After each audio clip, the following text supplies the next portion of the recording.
সন্তান উত্তম আখলাকে লালন পালন হোক আর দুনিয়া আখেরাতে কামিয়াবি হোক।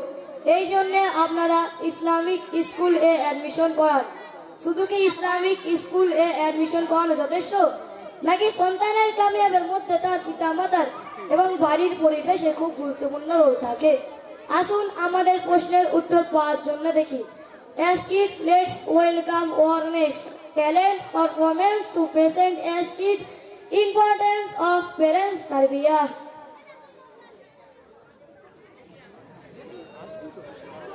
তানভীর আর রাইহান ইসলামিক স্কুলে পড়া সত্ত্বেও তানভীরের চলাফেরা পিতামাতার সাথে তার ব্যবহার পুরোটাই আলাদা।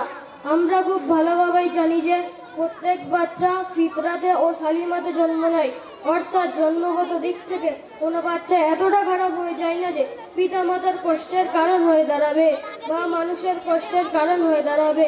কিন্তু ব্যাপার হলো বাড়ির চারপাশের পরিবেশ আর তার সাথে তার সামনে তার পিতার ব্যবহার সন্তানকে আরো খারাপ করে দিয়েছে। Hello Farin, how are you? Same here. Start day was a great day. কালকে আমি একটা ডিজাইন টাইট ফিট বোরকা কিনেছি আর এই বোরকাটি পরেই বিয়ে বাড়ি যাব।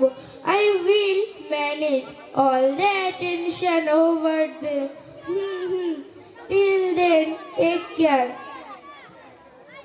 Assalamu alaikum wa rahmatullahi wa barakatuh. ওয়ালাইকুম আসসালাম। কেমন আছো তানভীর? আজকে দিনটা দুনিয়াতে কেমন কাটলো? I am fit a fine mama, but was the bad. আমাকে একটা ছেলে ধাক্কা দিয়েছে বলে আমি তাকে এক ঘুষো দিয়েছি। Oh no, what the hell is going on in দুনিয়া? Don't worry, বেটা, আমি এক্ষুনি হেডকে ফোন করে বলছি। বাবা, তুমি যখন হাটে যাও তখন তামির ভাই আমার ড্রেস নিয়ে মজা করে আর আমার কথা শুনে ঠাট্টা করে। তানভীর, এসব কি শুনছি? না বাবা, ও মিথ্যা কথা বলছে, আমি এরকম করিনি। আরিশা, দুটো বাচ্চা তোমার জন্য খারাপ হয়ে গেছে, সব সময় ঝগড়া করে, এসব তোমার জন্য হচ্ছে। নিজে তো মেকআপ আর শপিং করে শেষ হচ্ছ, আর যেই টাইমটা ফ্রি থাকো টিভি সিরিয়াল দেখে পরে চুগলি করে সময় নষ্ট করো। বাহ জিবা, তুমি তো খুব জালিম দেখছি।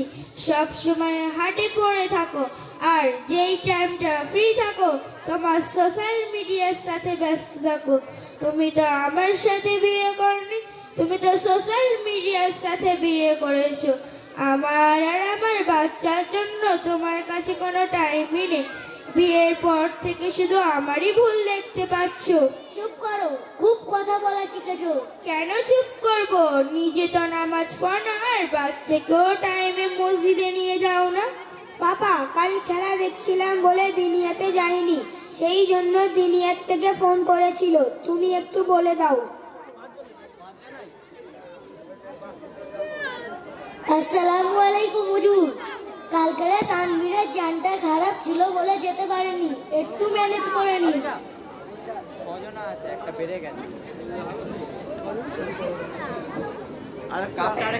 আপনারা তো দেখলেন দুনিয়াতে এতটাই মগ্ন যে নিজের খালিক ও মালিকের ডাক অনুভব হয় না। প্রিয় দর্শক, এই পরিবেশ থেকে বাচ্চা কিভাবে বামাল মুসলমান হতে পারে? অবাক লাগে তানভীরের মায়ের উপর। তানভীরের মা নিজের সন্তানকে একবারে বললো না যে তুমি ওকে মারলে কেন, তুমি তো দুনিয়াতে শিকার করতে পারতে। আর তানভীরের বাবা শুধু নিজে মিথ্যা কথা বলছে না, বরং নিজের বাচ্চাকে মিথ্যা কথা বলে শেখাচ্ছে। নিজে কাজে ব্যস্ত থেকে বাচ্চাদের জন্য ফিকির করছে। চলো আরেক পরিবারের অবস্থা দেখি। এদের একটা বৈশিষ্ট্য আছে, রাইয়ানের বাবা নামাজের টাইমে কাজ কারবার বন্ধ রাখে যাতে নামাজ কাজা না হয়ে যায়, আর রাইয়ানের মা বামল মুসলমান। বলছি, রাইয়ান আর আপনি যে এখনো বাড়ি আসেনি, আমার তো চিন্তা হচ্ছে। হ্যাঁ, আমারও চিন্তা হচ্ছে। একটু দাঁড়াও, হুজুরকে ফোন করি।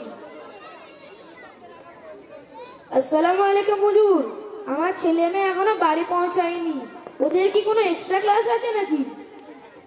আসসালামু আলাইকুম ওয়া রাহমাতুল্লাহি ওয়ালাইকুম আসসালাম। কেমন আছো আমার বাচ্চারা? আলহামদুলিল্লাহ আম্মি জান। আজকের দুনিয়াতে কি শিখেছো রাইয়ান? আজকে দুনিয়াতে শিখেছি আপন আত্মীয়দের সাথে ভালো ব্যবহার করো, যদিও সে তোমার সাথে খারাপ ব্যবহার করে, কেননা আত্মীয়তা ছিন্নকারী জান্নাতে প্রবেশ করবে না। পিতা মাতার সাথে ভালো ব্যবহার করো, তাহলে তোমার সন্তানরা তোমার সাথে ভালো ব্যবহার করবে। মাশাআল্লাহ। আর তুমি কি শিখেছো আফরোজা? প্রতিবেশীর সাথে ভালো ব্যবহার করো। আল্লাহ তাআলার অনর্থক কথাবার্তাকে অপছন্দ করেন। চুগলি করো না। কি ব্যাপার, তোমরা নাকি রাস্তায় আসার সময় খেলা করতে করতে এসেছো? আপু, আগামীতে আর হবে না ইনশাআল্লাহ। ঠিক আছে, আল্লাহ তাআলা তোমাদের শয়তানের প্রবঞ্চনা থেকে রক্ষা করবে। মা, এক গ্লাস পানি দাও তো।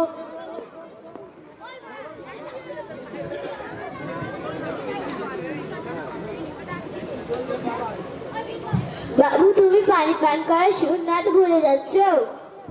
মা, আমি ভুলে গেছিলাম, বসে ডান হাত দিয়ে পানি পান করতে হয়। আজকাল ছেলেমেয়েরা বাম হাতে আর দাঁড়িয়ে পান করাকে অ্যাটিটিউড আর স্টাইল মনে করে, তুমি কিন্তু ওটা করবে না। জি আম্মি, অ্যাটিটিউড আর স্টাইল আমাদের প্রিয় নবী সাল্লাল্লাহু আলাইহি সাল্লামের পালনের মধ্যেও থাকবে ইনশাআল্লাহ। আচ্ছা রি, তাহলে এবার আফরোজা যথেষ্ট বুঝতে শিখেছে, তুমি এবার ব্যবসায় বেশি করে ধ্যান দাও। দেখো জিনা, সন্তানদের লালন পালন শিক্ষা দীক্ষার পিতামাতা স্ট্রিক্টলি গাইড ছাড়া তা সম্ভব হয় না। তুমি যেটা বলেছো ঠিকই বলেছো, কিন্তু তুমি এটা ভুলে যাচ্ছ কেন? আল্লাহ তাআলা আমাদের রিজিকে যতটাই লিখেছেন এর থেকে বেশিও আসবে না, কমও আসবে না। জি বেশক, কিন্তু তুমি যদি বেশি ধ্যান দাও তাহলে বেশি লাভ হবে। এটা ঠিকই যে আমি নামাজের টাইমে কাজ কারবার বন্ধ করে দিই, কিন্তু এতে আমার কোনো যায় আসে না, কারণ যার ইমানদার যত বেশি হবে তার খরিদ্দারও তত বেশি। বুঝতে পেরেছি, আমার কাজ কারবার এতটাই ব্যস্ত না হয়ে যায়, আমাদের বেপরোয়া হওয়ার কারণে আমাদের সন্তান গুমরাহ হয়ে যায় আর আমরা আফসোসে হাত মুলতে থাকি। আল্লাহু আকবার, আল্লাহু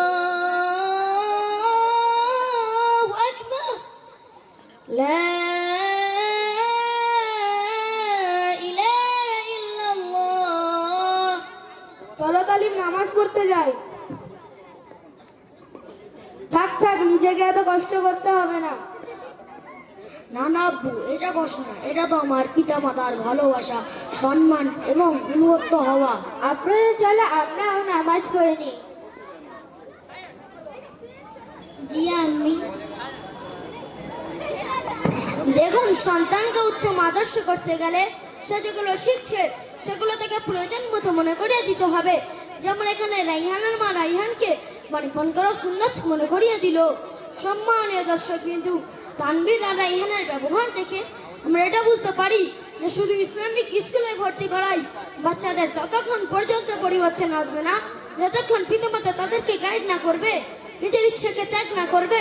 বিয়ে বাড়ি, নানির বাড়ি ঘুরতে যাওয়ার ধর্ম নিজের বাচ্চার ভবিষ্যৎকে প্রাধান্য না দেবে, বাচ্চাকে পরিবর্তনের আগে নিজেকে পরিবর্তন না করবে, নিজে উত্তম আখলাকের অধিকারী না হবে, নিজে ফ্যাশন ব্যাপারতে না করবে, গীবত, মিথ্যা, আওয়াজ, আখলাক এবং ঝগড়া থেকে দূরে না থাকবে, ছোটদের ভালোবাসা এবং বড়দের সম্মান না করবে, ততক্ষণ নিজের বাচ্চার থেকে উত্তম আখলাক আশা করা বেকার, ফল তো আফসোস ছাড়া আর কিছুই না।